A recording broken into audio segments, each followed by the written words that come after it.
The article that I would like to share today is on loneliness.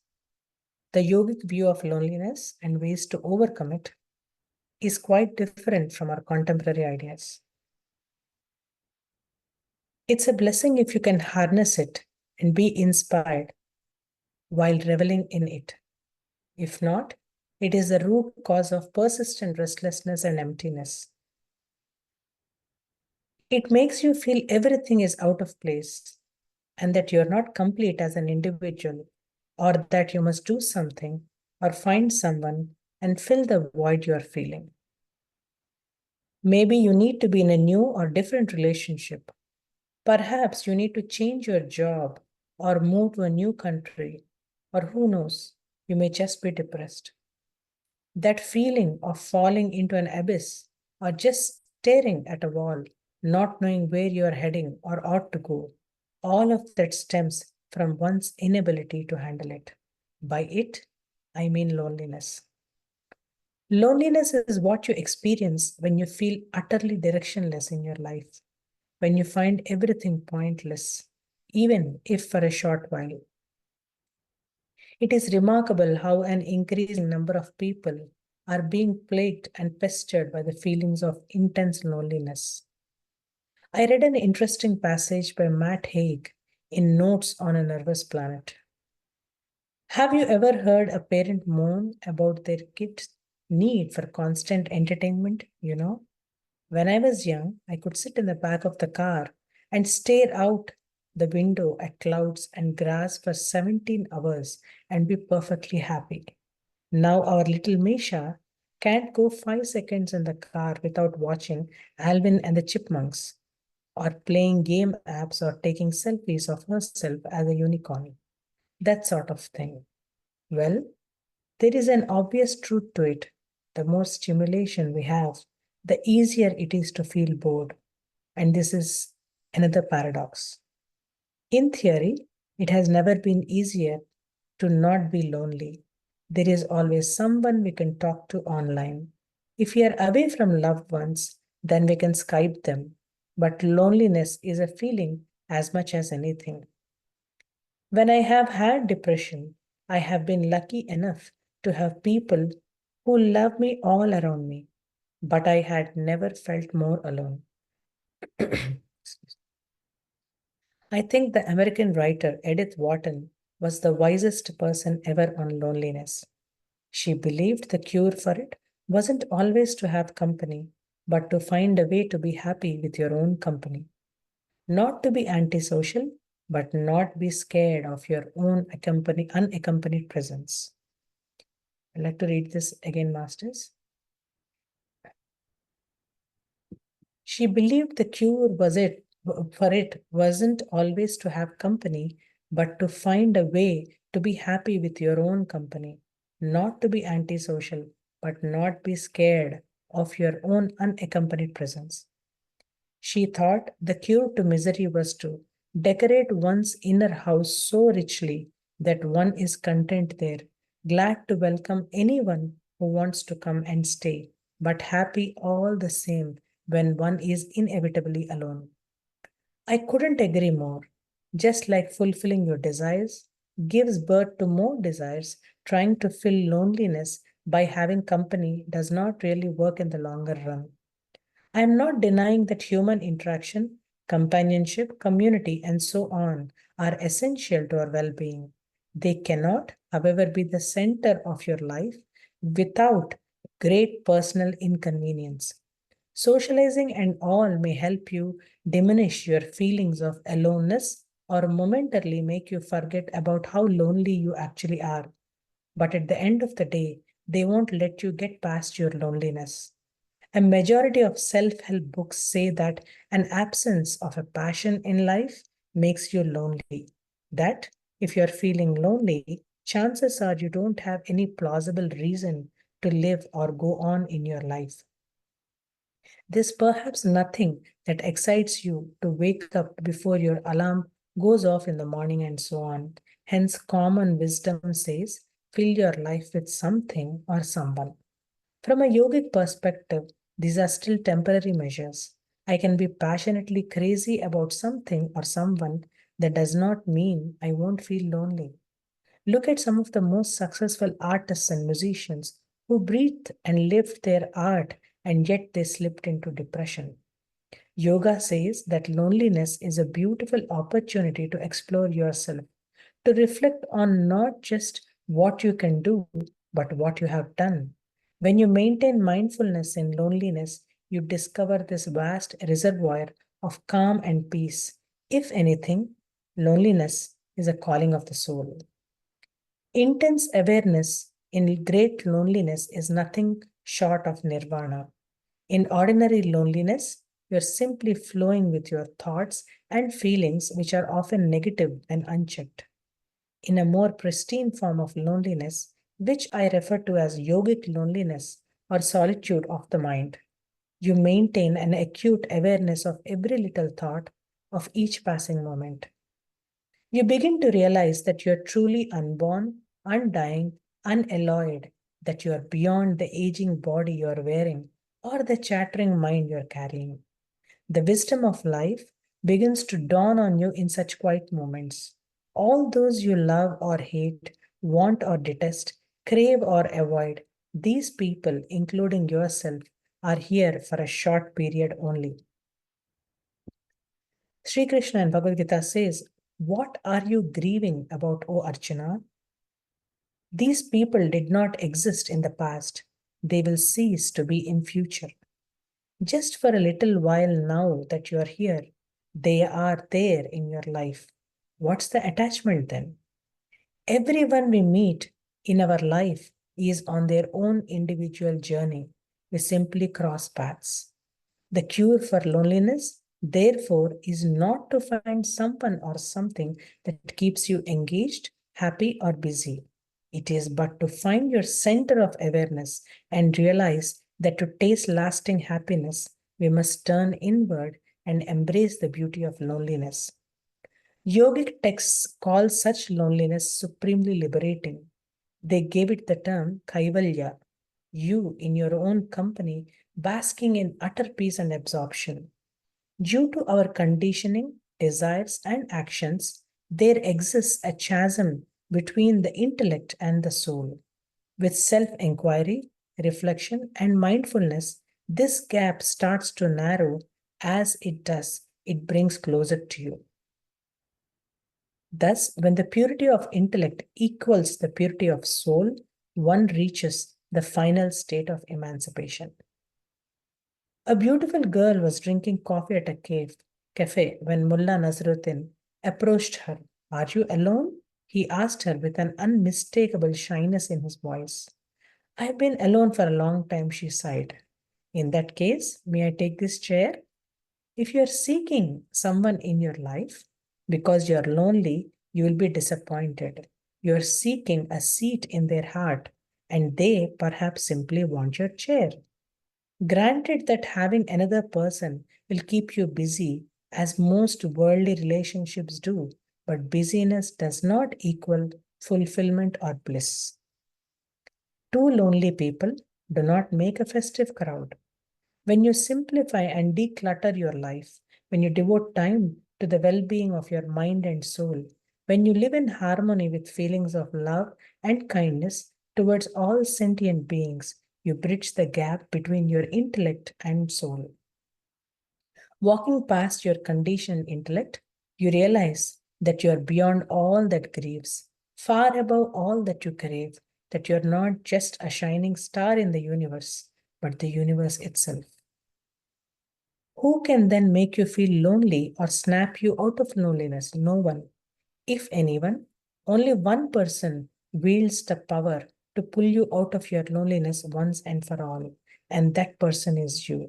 The complete you, the beautiful you, the indestructible you that is seated in you, that being of boundless glory and magnificence who is forever away from anything even remotely close to ordinary loneliness. The only true and eternal relationship you have is with yourself. Live it, love it, value it. It's worth it. Thank you so much for listening, Masters. I just loved this article so much and thought of sharing with you all today. If anyone would like to share your perspective or your meditation experience, please feel free to unmute.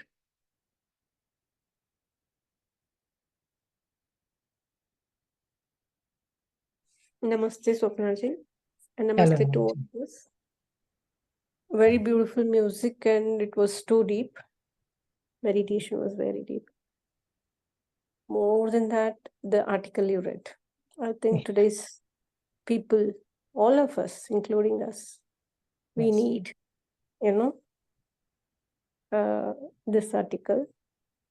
More than the written matter, I think the perspective that, so beautifully it is said that he says, we are looking for a seat in their heart, but in turn, the other person is looking for a chair. Chair. Yeah. So funny, but it is very deep. Thank you so much. Very, very beautiful.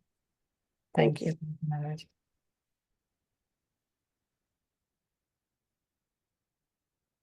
Yes, Mamtaji, please go on. Namaste, Swapna ji. Namaste. Am I audible? Yes, you are. Namaste, Masters. Wisdom was so beautiful, and really, it is a beautiful experience of every individual. Loneliness is a beautiful experience, and we will be knowing so many times. What I feel is we will be knowing about loneliness and what it feels, how it will be, and how it is. We can become convert it as a holy loneliness, and about I, and how we have to manage. All will be knowing.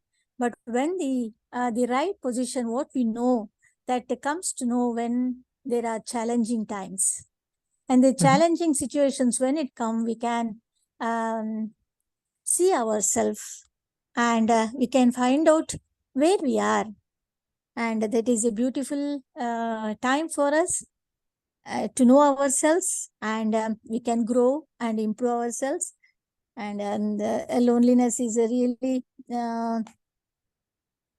before meditation, loneliness was somewhat difficult and somewhat fearful also for me. Yes. And when I go on meditating, and so many changes have come, I enjoy the loneliness, and I came to know about the holy loneliness. Today I became very happy to hear that holy loneliness is very beautiful, and what Krishna says to Arjuna is also beautiful lines, and that is the supreme liberation. Yes, that is the kaivalya that I have felt and experienced. Thank you for the universe, for all the blessings, and always universe supposed to grow for each soul. Yes, I want to share my words today. Yes, Being please. comfortable is important. It can be tough when we are struggling to feel at ease in a situation. So many people surround us are in this position.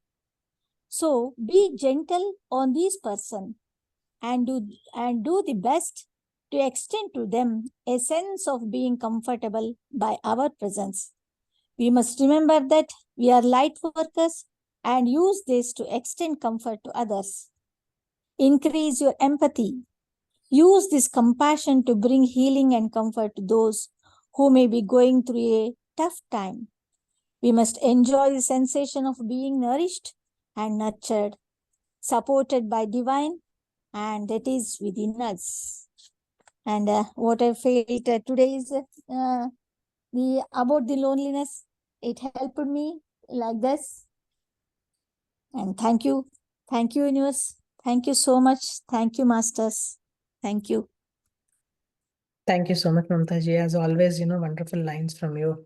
And yes, I mean, so clearly, like he mentions in this article, saying, in ordinary loneliness, we are simply flowing with our thoughts and feelings, which are often negative, like when unchecked. But when we are in awareness, that he calls as pristine form of loneliness, he says that, every little thought, I mean, we are aware of every little thought and each and every passing moments. And we realize that, we are not just this body, but there's something else. So it's very important to be in this awareness. And my personal experience has been, I'm a very social person, and always, wherever I used to go, I always wanted this company, as the author mentioned here.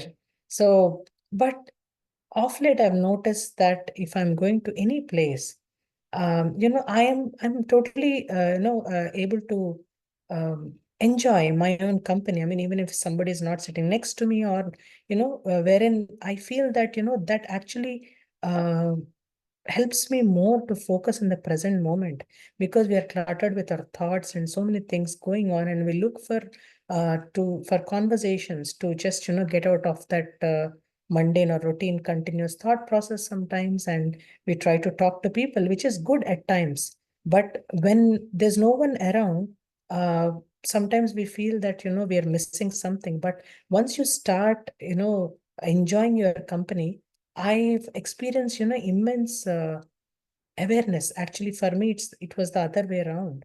When I accepted that, okay, I'm going to be in this particular place in this event, and I do not have a company, I'm more and more aware, and I'm more and more in the present moment, and enjoyed, whatever was happening there. So that's my personal experience. Thank you so much. Yes, Ram, please go on.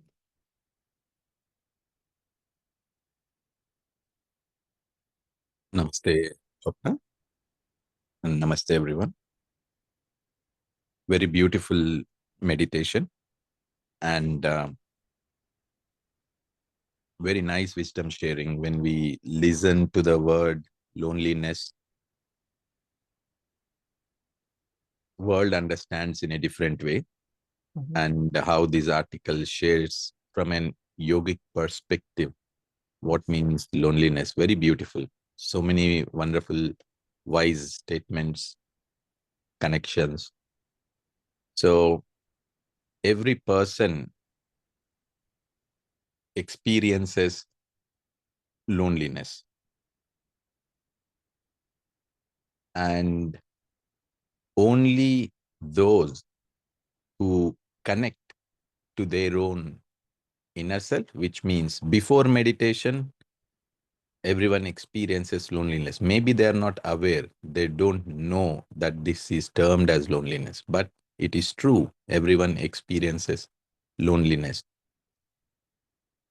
And once they come into meditation, the loneliness turns into willing to experience aloneness. Because in aloneness, there is so much of beauty, connection. Yes.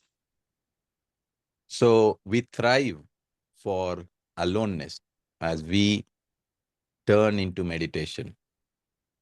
Without meditation, people seek to have connections outside, and they are separated from the inside. With meditation, we understand outside very well and seek the connection inside. And that is where we move from the loneliness to experiencing the beauty of aloneness. So it's it's just like a line between both this loneliness and aloneness is just shifting where and what we seek from outside to inside. It's like the opposite extremities of the same line. And how beautiful in the article it is even spoken about, there are moments of experiencing similar to nirvana. Yes. So indeed, that is why it becomes a prime duty for all those who are relishing the aloneness to share this message, because everyone outside there, some or the other time, are experiencing this loneliness. And with little guidance, just put the light on the other side, they can instantly experience the states of nirvana and relishing this aloneness, a beautiful aloneness, where everything is connected. Aloneness is a word, but yet it is fully connected. Yes. So thank you, Swapna. Thanks, Beautiful. everyone. Thank you, Ram. Thanks for the messages in the chat, masters. Anyone else would like to share your perspective or your experience? Yeah, thank you, Swapna ji. Beautiful message. Loved it. And I like the perspective of Ramji's as well. And this loneliness into aloneness is only when we meditate we can experience that. I don't think non-meditators will completely understand and the beauty of the aloneness, I feel, because without meditation, it's just different meaning of loneliness. So thank you to the meditation. It's a blessing, and thank you so much for the wisdom sharing. Thank you. Thank you, Sonaji.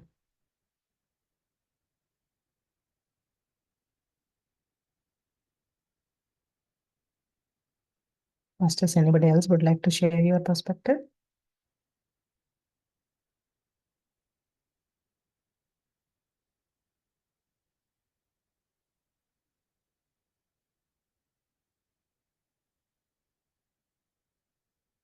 Thank you all once again for joining and adding your energies to the meditation. Have a wonderful day and see you all in the evening session. Namaste.